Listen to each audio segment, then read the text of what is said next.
Hi and welcome to the CPR session presented by two mates, Don and Hutch, who were thrown into their very own do-or-die life-changing emergency. Please always keep your chat box panel on the right-hand side of your screen open at all times, so you don't miss out on getting access to all the resources for this session. Also, please ask lots of questions and the boys will get back to you as soon as possible. As you'll see, Don and Hutch choose to see the lighter side of their experience as they believe people learn more when having fun. So strap yourself in for an informative and friendly CPR session with a twist. We first met Ian Hutchinson and his mate Don McKee last year. Don had helped to revive Hutch after he suffered a cardiac arrest while bike riding. Now, Hutch was dead for 18 minutes before his heart sprung back to life. Nat has been following their story, and Nat, Hutch has been busy making the most of his second chance. Yeah, he has. Hutch has just launched a website that he hopes could save thousands of lives. He's also had the chance to personally thank those who saved his. It was an emotional reunion with those who gave him the gift of life. Ian, there you go, mate.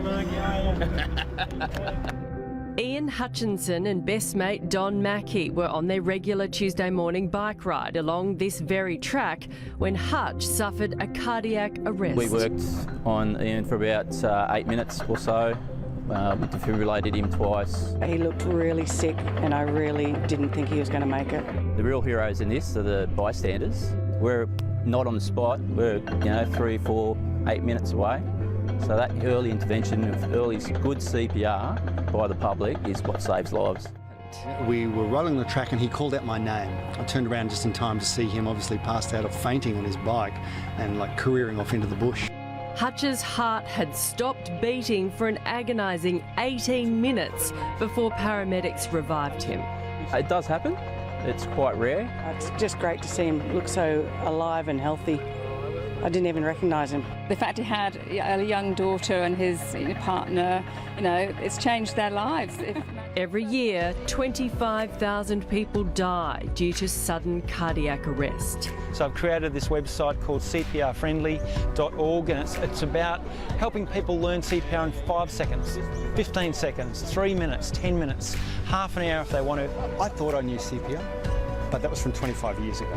And when you are suddenly thrust into that responsibility, 70% of people feel helpless when something like this happens. So we're all about trying to get them a bit more, not certified, but just a little more friendly about the basics they need to do. We've got Hutch here, he's alive and well and has nothing wrong with him, and so I just wanted to make sure that they knew how grateful we were and that the work that they do is so important. And his family couldn't be prouder. Yes, I am very proud. You don't have to go to school the rest of the day now. Yeah.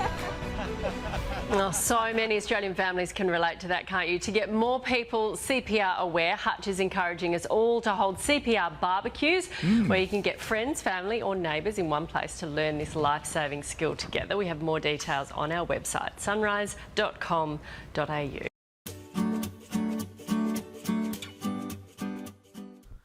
Hi, this is Don, or as he now insists I call him, my hero. And this is Hutch, who now wants to be referred to as the survivor. Slave. No, he calls me slave. You're not my slave. You don't know me. I have to do everything for him now. No. So there we were on a regular weekly bike ride, and something really strange and unusual happened. What was that? It's never happened before. Donnie was actually, you were leading the bike ride. That's never happened before. And I just blacked out.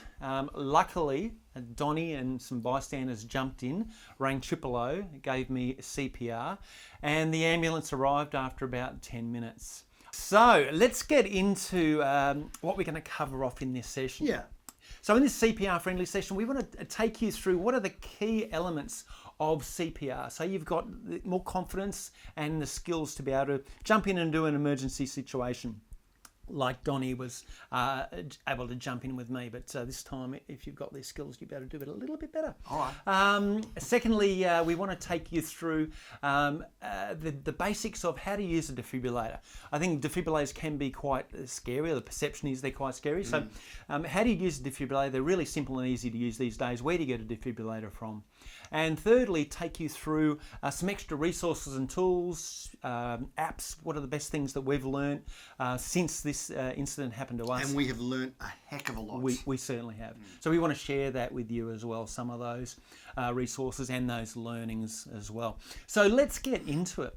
Now, what we now know that we didn't know back then was the difference between a heart attack and a cardiac arrest. So a heart attack is a plumbing issue. So it's your typical, artery issue Blockage. or blockages in the arteries to the heart. Typically, it could be diet related or exercise related. People not getting enough exercise. A heart attack would typically be, a discomfort or pain in the chest. It happens over a number of minutes or even an hour or so. So that's a typical plumbing blockage issue. You'll sort of know it's coming on. You'll know the symptoms. Yeah? You'll feel something won't be right. So in that situation, always ring 000. In my situation, it was what's called a sudden cardiac arrest. Now, we didn't know this either, but a sudden cardiac arrest is like a freak electrical issue of the heart where the heart muscle fibrillates, or the sequence of the electrical pulses that activate the heart actually go into a skew, and they go into a random cycle. Therefore, you're not getting enough oxygenated blood to the brain. And in my situation, like happens in sudden cardiac arrest, people just go down in a matter of seconds. You don't even hardly know it's even coming on. So that's a cardiac arrest. Now, what we now know that we didn't know back then was there's 25,000 people every year in Australia that die of a sudden cardiac arrest, the electrical issue of the heart. 25,000. That means that pretty much someone is dying, a loved one of yours are dying potentially every 20 minutes. That can be 70 people per day in Australia are dying from a sudden cardiac arrest. What we also know that we didn't know before is that only 9% of people in Australia survive a sudden cardiac arrest. That means 91% of people don't live to talk about it. And I've got to say, mate, I'm incredibly happy that you are part of the 9% club. I've got to say I'm pretty chuffed as well. Good to be here. The other thing that we now know that we didn't know before, and this is critical in becoming CPR friendly, is that any attempt at resuscitation is better than no attempt at all. Because honestly, not in a million years did we think this would happen to us. Ambulance emergency, what town or suburb? Hello, Eleanor Road and Big Creek Reserve Park. Yes, hold on, I think he might stop breathing. Okay. Is he awake? Stay with me. Is he awake? Yes. No, he's not. He's not. Now, is he breathing? No, he's not. Stay with me. Okay. All right. Now I'm organising some help. I'm organising some help. Stay with me. Okay. Yep. Okay. Now, is there a defibrillator available? No, there's not. There's not. Okay. No. Now, listen carefully. I'm going to tell you how to do resuscitation. Okay. Place the heel of your hand on the breastbone in the centre of the chest, right between the nipples. Now, place your other hand on top of that hand. Yep. Now, pump the chest hard and fast, at least twice per second and 5 centimetres deep. Okay, until help can take over. Now count out loud and I'll count with you, okay? And let me know when the ambulance is with you. I can hear it. Okay, now if there's someone can keep an eye out for it and wave them over. Yes, they are. They are. Thank you for that. Okay, so 1, 2, 3, 4. Yep. Okay, you're doing a good job there. Keep going and don't stop until they take over, okay? Okay, Hutch. Now, the paramedics with you, yes? Paramedics are here now, yeah. Okay, look, I'll let you go to speak to them. All the best, thank you. As you can imagine, it's pretty surreal listening to your own 000 emergency call and hearing the actual ambulance that came to your own life-threatening emergency. On average, it takes an ambulance 10 minutes to get to an emergency situation. To give this more perspective, every 60 seconds of inaction reduces survival by 10%. So, every single minute counts in reducing a person's survival by 10%. A lot of people in these situations think that the best option is to wait for an ambulance, but in our case, and on average, it takes 10 to 12 minutes for an ambulance to arrive in an emergency situation. And if you wait 10 minutes, in most cases, the person has passed or they've got severe brain damage. Unfortunately, in emergency situations, 70% of bystanders say that they feel helpless and don't know what to do. So it's critically important that you are always CPR friendly. If you look at the fatalities in Australia, some of the stats are quite alarming. Fire and smoke inhalation is about 100 deaths per year, drowning 250, road accidents 1,200, skin cancers, breast cancers, prostate cancers, bowel cancers, lung cancers. All of these fatalities combined still don't equal the 25,000 per year of deaths due to sudden cardiac arrest in Australia.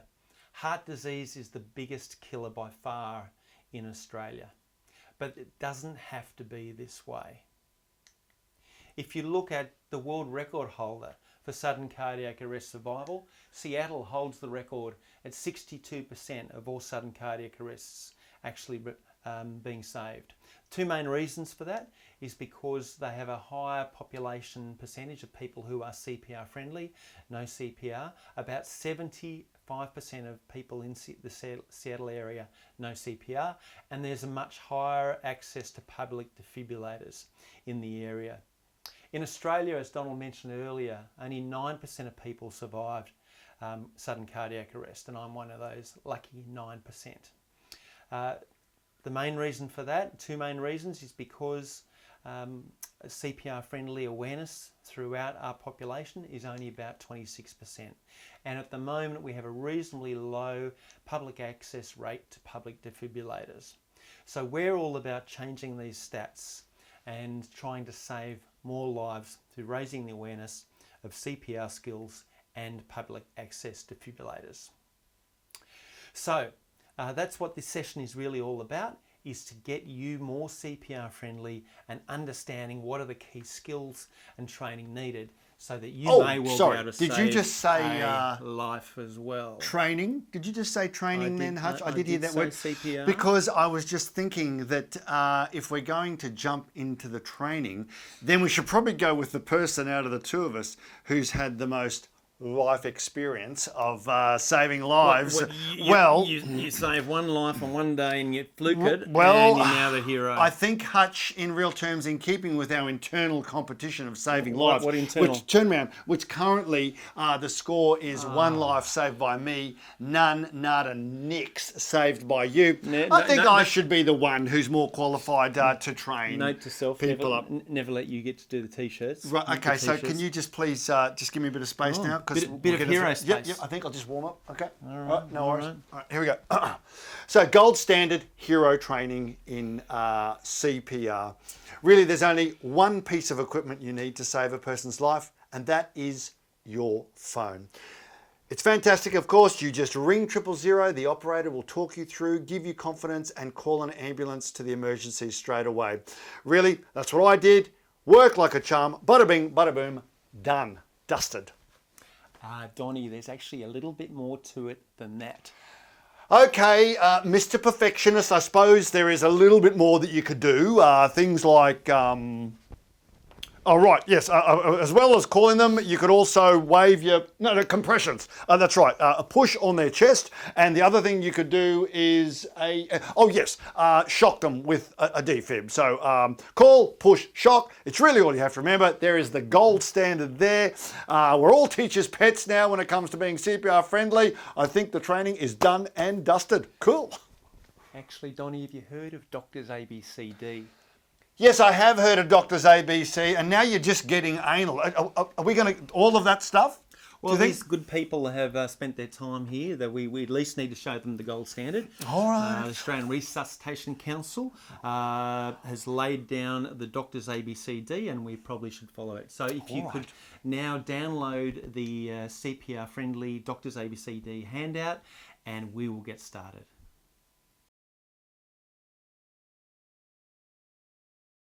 So let's get into the Doctors ABCD. So the first letter in the Doctors ABCD is D for danger. So who's the most important person in an emergency situation? The patient. So most people say the patient or the victim. When in actual fact, it's the first responder. It's us, the first people on the scene, because we're the ones that can control the situation and give them the biggest potential for survival.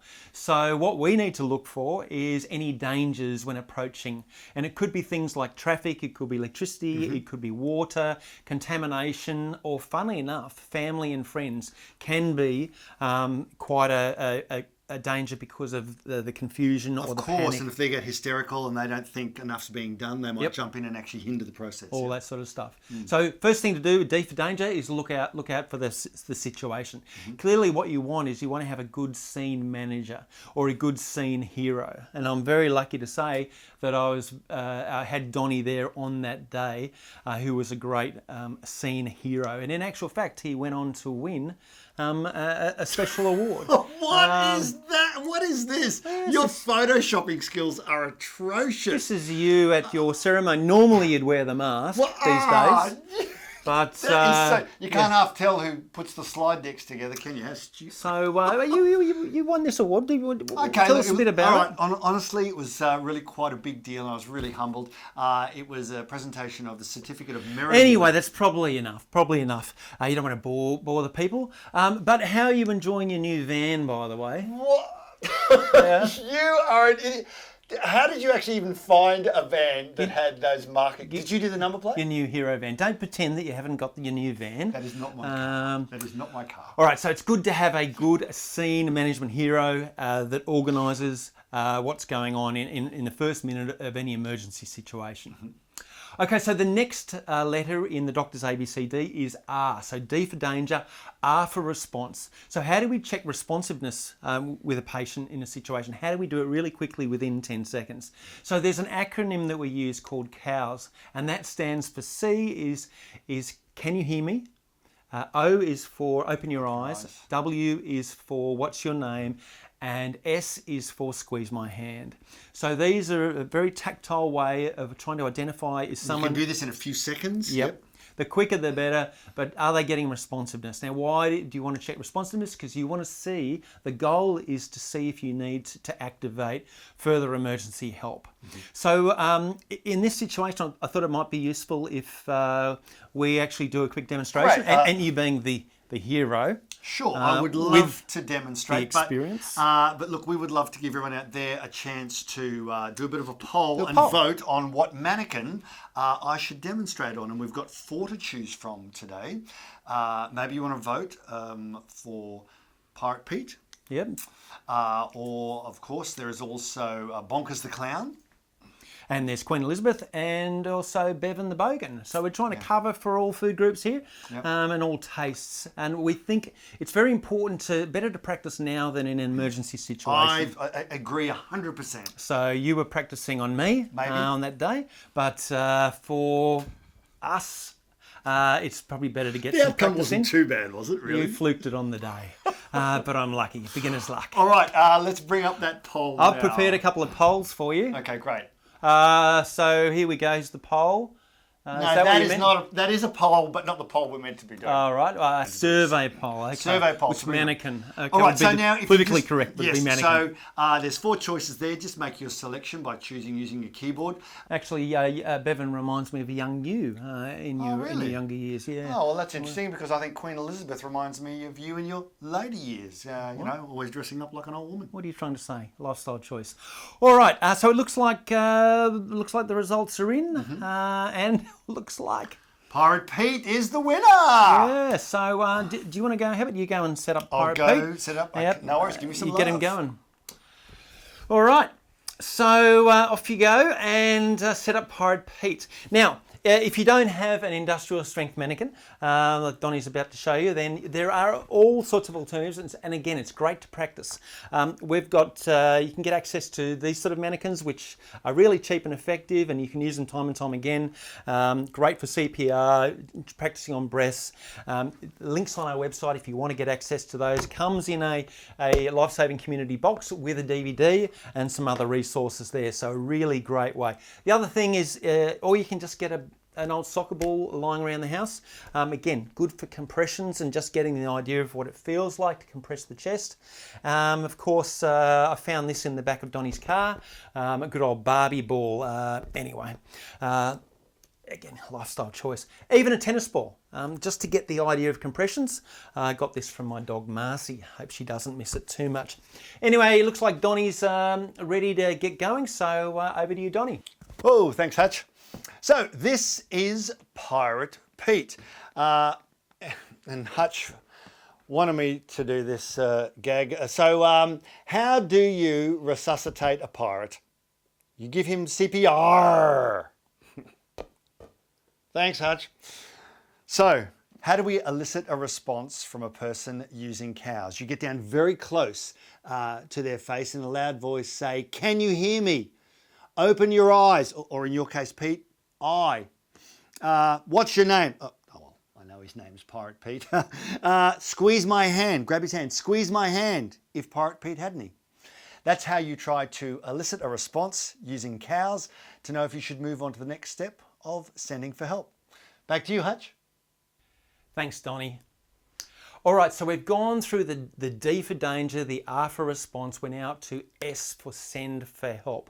So really crucial that you use one of the most important life-saving devices that you've got available, which is your mobile phone. Ringing 000 and putting it on loudspeaker is key. The nice thing is 000 operators, they will coach you through the process, they will diagnose the situation, they'll activate an ambulance if need be. So ring 000. Don't worry about it. Don't feel self-conscious, but just ring quickly. They would much prefer that you rang and you didn't need them than didn't ring but did need them in an emergency situation. So ring 000, put it on speaker. You also want to send for help and try and recruit people available if you've got people near you to get a defibrillator. We want to try and get it available as quickly as possible. Also want to send for help and recruit people who might help you with the cardiac compressions. It can be quite exhausting. So the goal of S-Send is to activate an ambulance if need be, get coaching through the 000 operator, get a defibrillator and send for backup and extra help that can help you with the scene until the ambulance comes. Now the phone is your most useful life-saving device at the moment. The other thing to keep in mind is if you've got someone's phone and it's not yours, you can simply just press the power button and rapid fire that, and it will start to call the 000 for you, and that will straight away cut through any passwords and allow you to ring emergency that way. So another really useful thing to be aware of. So that's S for send for help. The next letter in the doctor's ABCD is A for airway. Now, why have an open airway? Why look for an open airway? Well, it could well be that the person has just had an accident, like a car accident. They might be slumped forward and they've blocked their own airway. And so simply as tilting the head back might open the airway and they could start breathing again. So it may not be that you need to start cardiac compressions because they might just naturally start breathing just by tilting the head back. So with the airway, you want to tilt the head back, you want to look for the punching bag, dingle-dangle in the back of the throat. Well, what's it called? What's the technical name, Hutch? Oh, I don't know. Don't get all technical on me. Uvula. Uvula. It's called the uvula. It's hard for some, not so hard for others. Uvula. As if you need to know the technical term for that. So you want to make sure you can see through down the back of the throat. If there is something obstructing, try and fish it out. And if they start breathing, then if it's got a clear airway, then you can turn them on their side. So the idea of the A for airway is make sure they've got a clear airway. And if you think about it, if you try this for me, just try and put your head forward and try and breathe. You can feel how awkward or tricky it is. But if you put your head up, now start breathing, you can feel the difference. So just one simple action like that can actually help save someone's life. So that's A for airway. The next letter is B for breathing.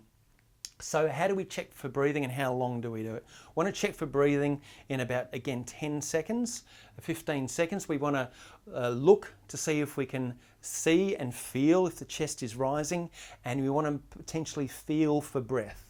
If we can feel that they're breathing. If they are breathing, then roll them over into the recovery position. If they're not breathing, then the goal now is to start C for CPR. So let's go back to Donnie's demo den. how do we check for breathing? We are trying to see and ascertain if the person is doing normal breathing.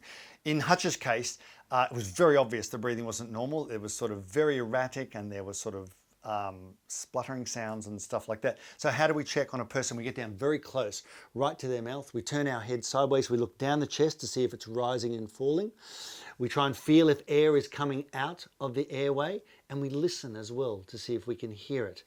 This is the way to check if the person is breathing or isn't breathing. That is really the goal that we are trying to ascertain at this point. If not, we move on to C for CPR.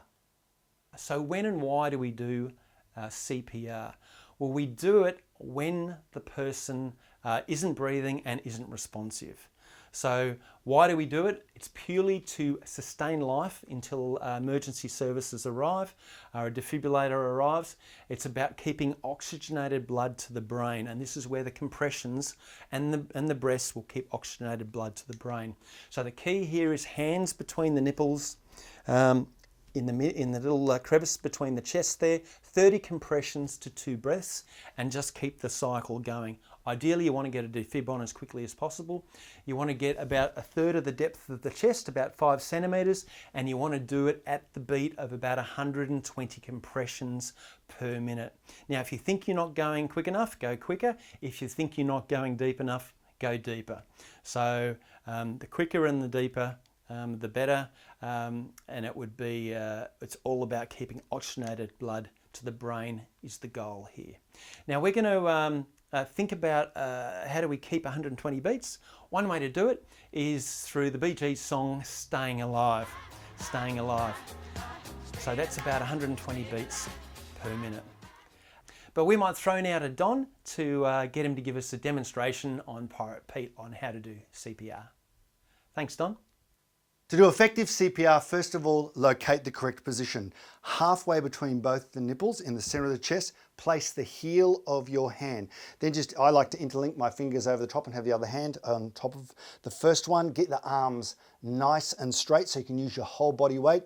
You're going to push down 1/3 of the chest, or at least 5 centimeters, and do it at a rate of 120 beats per minute to the tune Staying Alive. 30 compressions. Here we go. 1, 2, 3, 4, 5, 6, 7, 8, 9, 10, 11, 12, 13, 14, 15, 16, 17, 19, 20, 21, 22, 23, 24, 25, 27, 28, 29, 30. Then 2 breaths. Tilt the head back, pinch the nose, open the jaw, right open up, and 2 breaths.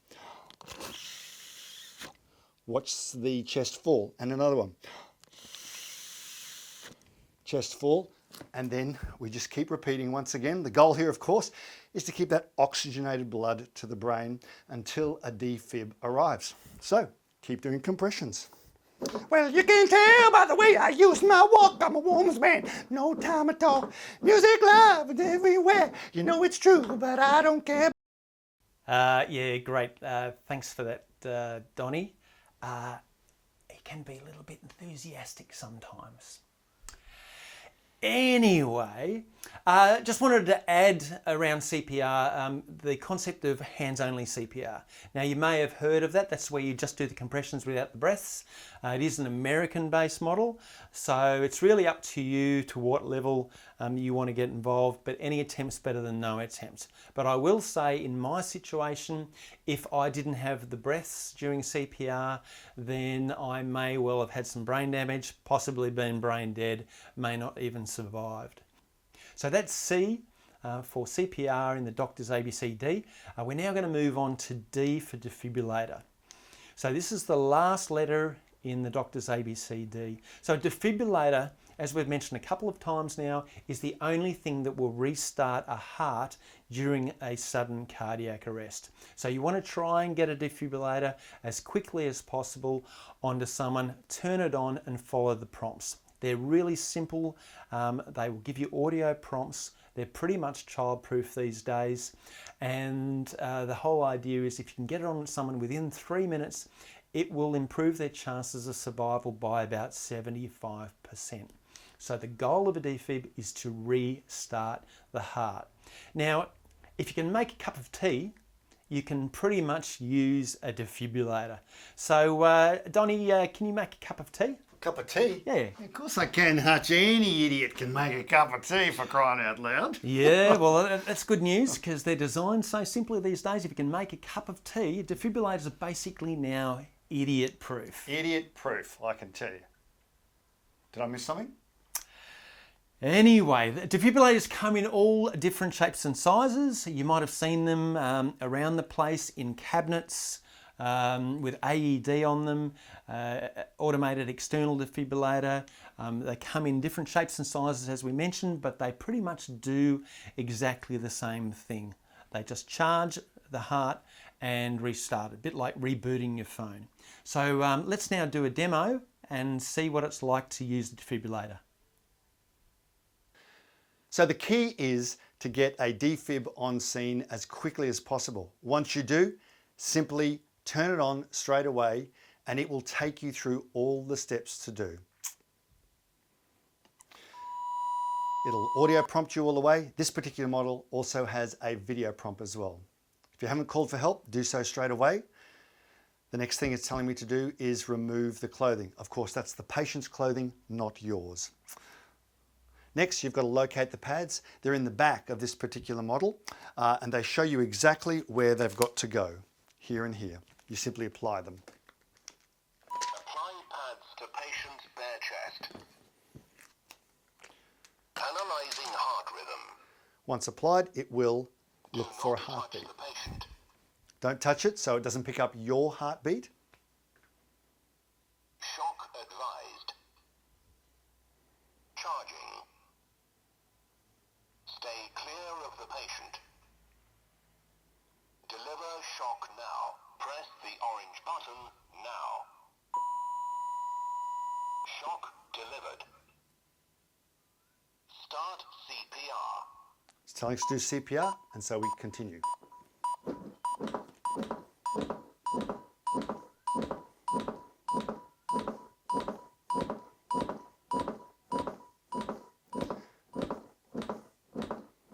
Right, now take the breaths.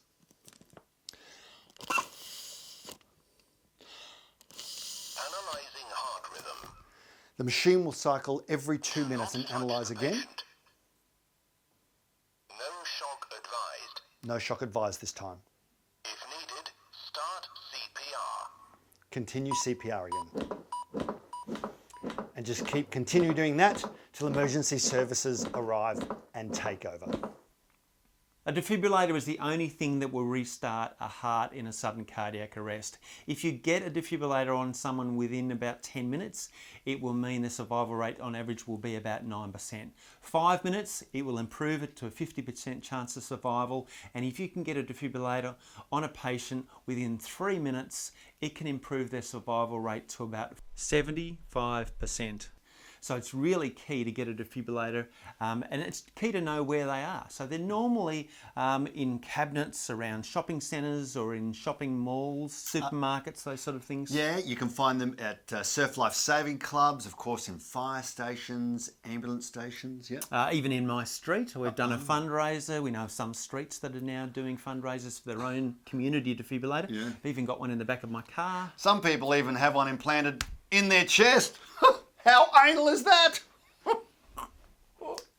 Brings me back to life. So let's do a quick recap of the doctor's ABCD. So D is for danger, R is for response, check for response, S is for send for help, ring 000. A is for checking their airway is open, B is to check if they are breathing, C, start cardiac compressions, and D, get a defib on their chest. Hopefully by now you would have downloaded the CPR friendly resource sheet handout with the doctor's ABCD. Please share that with all friends, family, colleagues. Maybe even put it up somewhere so you can, social media. Make sure if you want to. Yeah. For social media, even behind the toilet door. That would be a great place. Who knows? Just to study it, make sure. Who knows when you're going to have to save someone's life. Now, even if you can't remember everything of doctor's ABCD, most importantly, at least remember. In an emergency situation, grab a phone, call 000, they'll talk you through it. Push on their chest at 30 compressions to 2 breaths. And remember, do it at the rate, at the same beat as staying alive. send and get a defib as quickly as possible. It's the only thing that will shock them back to life. And if you can't even remember all of that, last but not least, just get a phone, call 000, as was in my case and Hutch's. They will talk you through everything you need to know. And remember, any attempt is better than no attempt at all. All right, so let's wrap up this CPR-friendly session. Yep. Number one thing we wanted to do was get you more confident around the basic skills of CPR. We've done this, hopefully, through the doctor's ABCD process. And remember, any attempt to resuscitate is better than no attempt. Secondly, hopefully now you are confident and know how to use a defibrillator. You know where to access one in the case of emergency, and of course just how important they are to survival. Thirdly, we've shown you some of the quick and most useful tools that we think would be great to use. You can go onto cprfriendly.org and get access and links to those apps, to those downloads, and to quick reminder and refresher videos that we've put all there for you. So hopefully at this point you are feeling CPR friendly. And look, if just one of you uses what you've learnt and been taught today, just one of you, I mean, as far as we're concerned, that would be a pretty crap percentage. That would be pretty crappy. We would suck. In fact, yeah, we've probably been dismal failures I think we would. in this session today. Yeah. Look, if you have enjoyed today's session, please go and tell all your friends, family, work colleagues. If you haven't enjoyed today's session, particularly because of Donnie, if you haven't enjoyed today's session, then just a little bit of shush, because no one likes a whinger. My name's Don. I'm Hutch. We are CPR friendly. Now you are too. Well, like Don and Hutch, I'm sure most of us thought that a life-threatening emergency will never happen to us, our friends or family. Hopefully you now feel more confident and CPR friendly, knowing the essential steps needed to help save someone's life. If you'd like Don and Hutch to run a live or virtual CPR session like this at your next workplace event or conference, then please go to cprfriendly.org and get in touch with the boys. Together, we can all help save more lives by helping anyone, anywhere get CPR friendly and create heart-smart communities, starting in our own backyard. So we can improve these CPR sessions, in a moment you'll be redirected to a quick 60-second feedback form, after which you will automatically be taken to all the resources Don and Hutch mentioned. Thanks, and please share.